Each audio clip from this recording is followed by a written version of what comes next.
Kemudian daripada itu Tuhan menunjuk 70 murid yang lain, lalu mengutus mereka berdua-dua mendahuluinya ke setiap kota dan tempat yang hendak dikunjunginya. Katanya kepada mereka, "Tuaian memang banyak, tetapi pekerja sedikit. Karena itu mintalah kepada Tuan yang empunya tuaian, supaya ia mengirimkan pekerja-pekerja untuk tuaian itu. Pergilah, sesungguhnya aku mengutus kamu seperti anak domba ke tengah-tengah serigala. Janganlah membawa pundi-pundi, atau bekal, atau kasut, dan janganlah memberi salam kepada siapapun selama dalam perjalanan. Kalau kamu memasuki suatu rumah, katakanlah lebih dahulu, damai sejahtera bagi rumah ini. Dan jikalau di situ ada orang yang layak menerima damai sejahtera, maka salammu itu akan tinggal atasnya. Tetapi jika tidak, salammu itu kembali kepadamu. Tinggallah dalam rumah itu, makan dan minumlah apa yang diberikan orang kepadamu, sebab seorang pekerja patut mendapat upahnya. Janganlah berpindah-pindah rumah. Dan jikalau kamu masuk ke dalam sebuah kota dan kamu diterima di situ, makanlah apa yang dihidangkan kepadamu, dan sembuhkanlah orang-orang sakit yang ada di situ, dan katakanlah kepada mereka, kerajaan Allah sudah dekat padamu. Tetapi jikalau kamu masuk ke dalam sebuah kota dan kamu tidak diterima di situ, pergilah ke jalan-jalan raya kota itu dan serukanlah, juga debu kotamu yang melekat pada kaki kami kebaskan di depanmu. Tetapi ketahuilah ini, kerajaan Allah sudah dekat.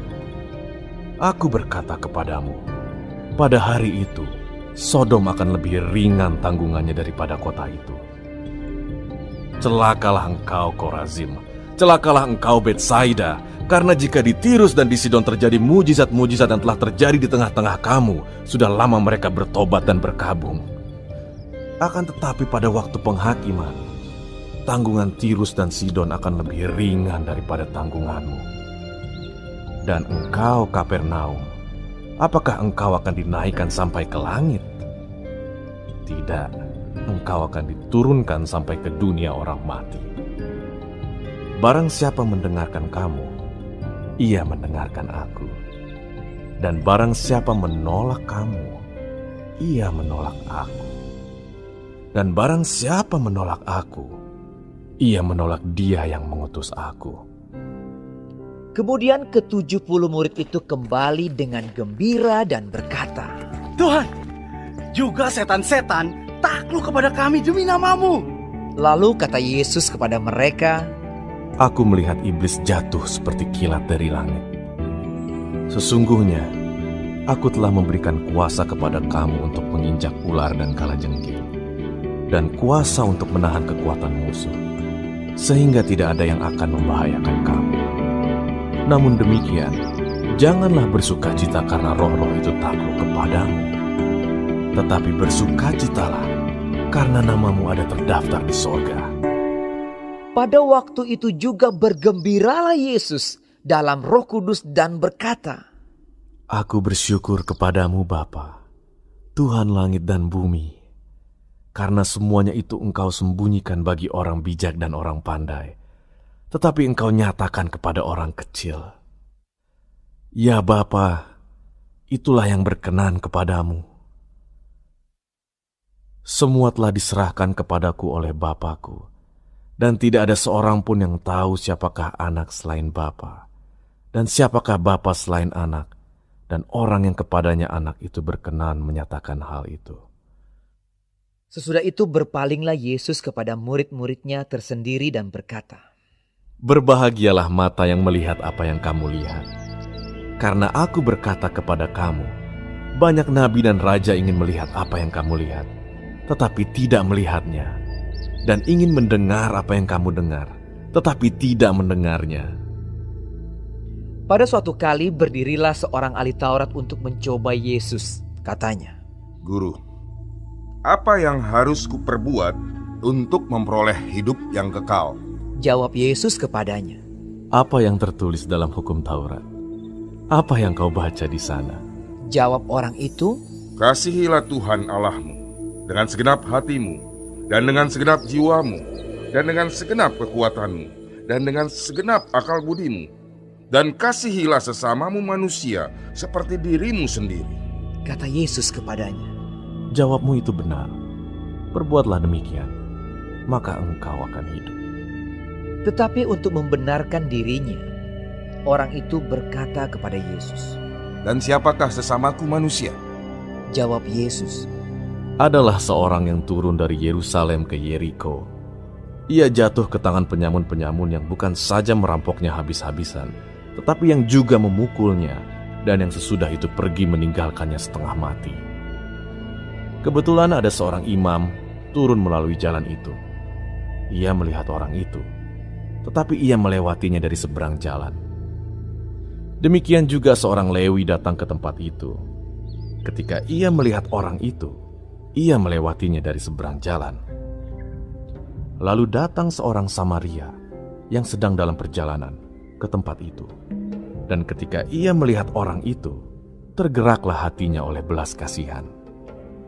Ia pergi kepadanya lalu membalut luka-lukanya. Sesudah ia menyiraminya dengan minyak dan anggur. Kemudian ia menaikkan orang itu ke atas keledai tunggangannya sendiri, lalu membawanya ke tempat penginapan dan merawatnya. Keesokan harinya, ia menyerahkan 2 dinar kepada pemilik penginapan itu. Katanya, "Rawatlah dia, dan jika kau belanjakan lebih dari ini, aku akan menggantinya waktu aku kembali." Siapakah di antara ketiga orang ini, menurut pendapatmu, adalah sesama manusia dari orang yang jatuh ke tangan penyamun itu? Jawab orang itu, Orang yang telah menunjukkan belas kasihan kepadanya. kata Yesus kepadanya, Pergilah dan perbuatlah demikian. ketika Yesus dan murid-muridnya dalam perjalanan, tibalah ia di sebuah kampung. Seorang perempuan yang bernama Marta menerima dia di rumahnya. Perempuan itu mempunyai seorang saudara yang bernama Maria. Maria ini duduk dekat kaki Tuhan dan terus mendengarkan perkataannya. Sedang Marta sibuk sekali melayani. Ia mendekati Yesus dan berkata, Tuhan, tidakkah Engkau peduli bahwa saudaraku membiarkan aku melayani seorang diri? Suruhlah dia membantu aku. tetapi Tuhan menjawabnya, Marta, Marta, engkau khawatir dan menyusahkan diri dengan banyak perkara. Tetapi hanya satu saja yang perlu. Maria telah memilih bagian yang terbaik, yang tidak akan diambil daripadanya.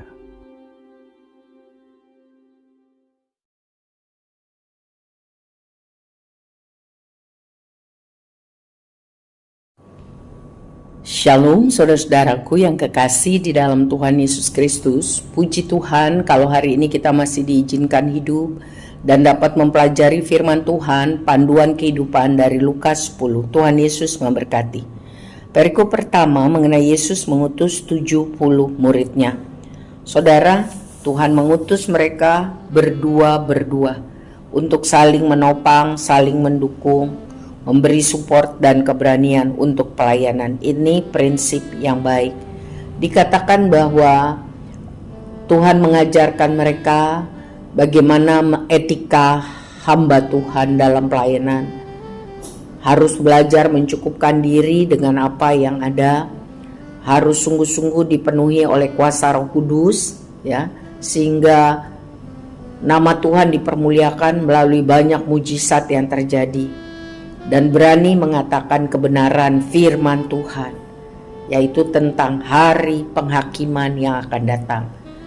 Dan apa yang harus dilakukan kalau menghadapi orang-orang yang menolak Injil juga ada. Jadi etika hamba Tuhan di dalam pelayanan, ya. Tuhan menolong kita semua, kita adalah orang percaya dan kita adalah murid Kristus, kita hamba Tuhan. Tuhan mau kita semua jadi saksi, dan mari kita pelajari ini dan mempraktikkan dalam hidup kita sehari-hari. Selanjutnya Yesus mengecam beberapa kota. Dikatakan celakalah Korazim, celakalah Betsaida, celakalah juga Kapernaum, karena di sana sudah terjadi banyak mujizat Tuhan, tetapi mereka tidak mau bertobat.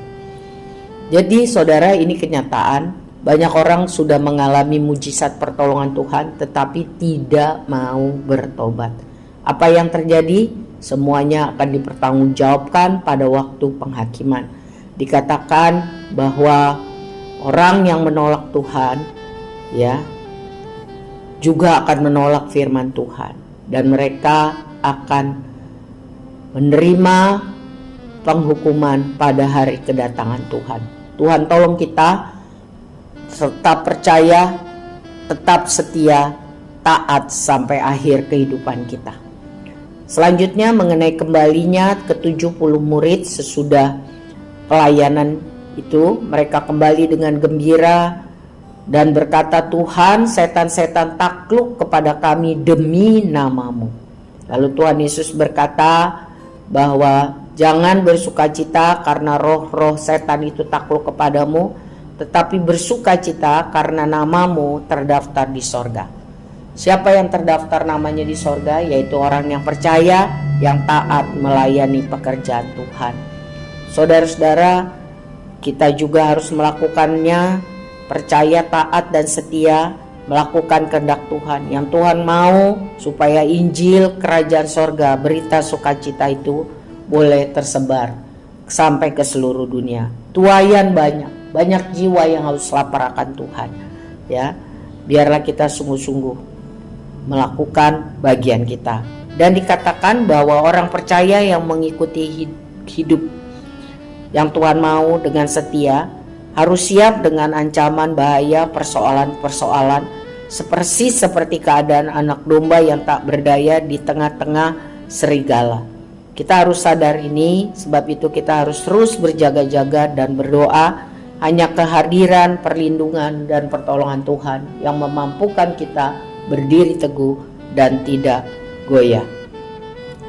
Saudara-saudara, Tuhan Yesus juga mengingatkan untuk para murid tidak boleh sombong atau bangga dengan pencapaian-pencapaian mereka, sebab mereka ingat harus sadar bahwa sumber daripada sukacita mereka hanya datangnya dari Tuhan yang telah mengampuni dosa mereka, yang sedang mempersiapkan yang terbaik buat mereka. Jadi jangan mencuri kemuliaan Tuhan, itu intinya.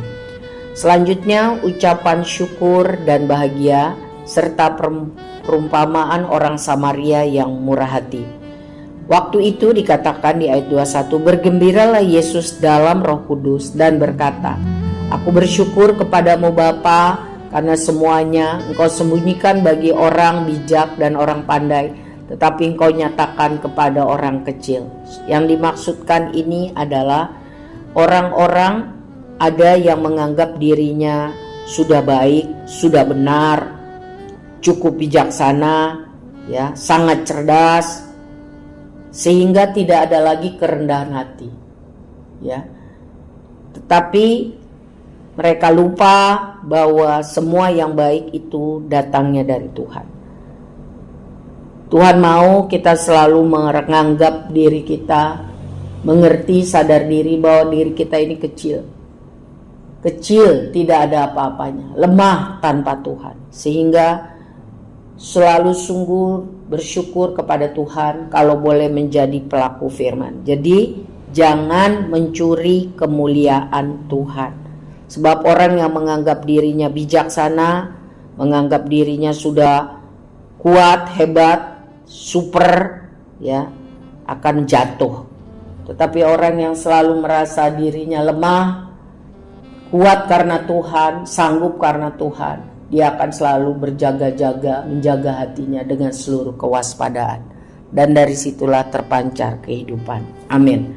Mengenai perumpamaan orang Samaria yang murah hati, kejadiannya seperti ini saudara. Seorang ahli Taurat datang maksudnya untuk mencobai Tuhan Yesus. Dia pura-pura bertanya, apa yang harus aku buat supaya aku memperoleh hidup yang kekal? Lalu Tuhan Yesus bertanya kembali kepadanya, apa yang ditulis dalam hukum Taurat? Itu yang kamu lakukan. Ahli Taurat itu bilang, kasihilah Tuhan Allahmu dengan segenap hatimu, dan dengan segenap jiwamu, dan dengan segenap kekuatanmu, dan dengan segenap akal budimu. dan kasihilah sesamamu manusia seperti dirimu sendiri. Yesus menjawab, betul jawabanmu, lakukan itu, maka kamu akan memperoleh hidup yang kekal. Tapi kembali orang itu datang bukan dengan maksud tulus. Dia merasa dia ahli dalam pengetahuan, dia mau mencoba lagi Tuhan Yesus. Kalau begitu, siapa sesamaku manusia itu? Lalu Tuhan Yesus memberikan perumpamaan mengenai seorang yang turun dari Yerusalem ke Yeriko, lalu dirampok di tengah jalan, dipukul dan hampir meninggal. Yang tolong dia bukan imam, yang tolong dia bukan orang Lewi, orang-orang petugas-petugas di dalam rumah ibadah. Yang tolong dia adalah orang Samaria yang baik hati. Orang Samaria yang dianggap bukan selevel dengan orang Yahudi, ya, karena mereka dari keturunan campuran, pernikahan campuran dengan orang-orang kafir. Tetapi ternyata orang Samaria ini yang punya belas kasihan kepada orang yang membutuhkan. Dia sungguh-sungguh mengasihi Tuhan, dibuktikan dengan dia mengasihi orang sesamanya yang susah. Jadi saudara, Tuhan mau kita sungguh-sungguh membuktikan kasih kita kepada Tuhan dan kasih kita kepada sesama, terutama yang tertekan dan menderita.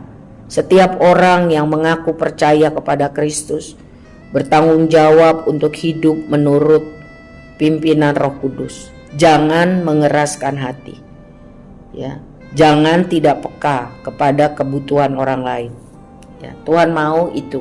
Tuhan mau kita diberkati untuk menjadi berkat. Ya, kita saling membutuhkan.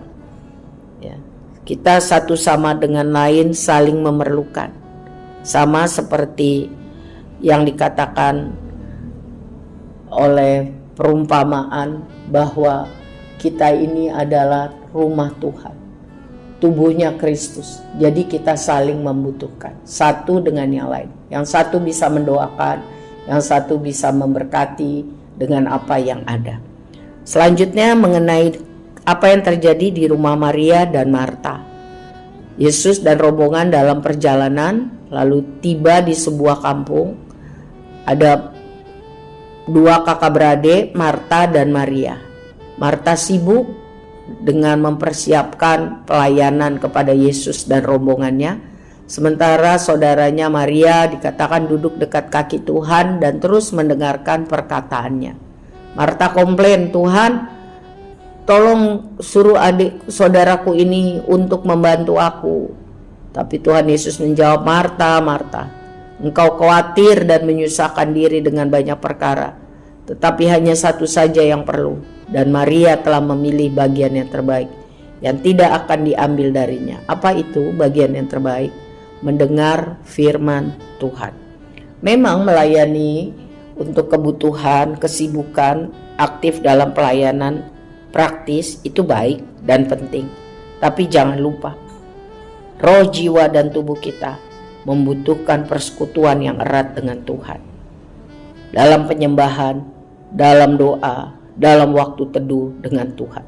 Jangan sampai karena kita selalu sibuk atau terlalu sibuk melakukan pekerjaan-pekerjaan kita, termasuk pelayanan-pelayanan, sehingga kita tidak memperoleh waktu yang khusus secara pribadi untuk menyembah Tuhan, berdoa, dan bersekutu dengan Dia. Karena tanpa persekutuan rohani dengan Tuhan kita tidak bisa buat apa-apa yang benar. Semuanya hanya casing. Tapi bersama Tuhan kita akan kuat. Damai sejahtera Tuhan, hikmat Tuhan, kemampuan menguasai diri dan menghasilkan buah pertobatan akan terlaksana. Tuhan Yesus memberkati kita untuk menjadi pelaku firman. Amin.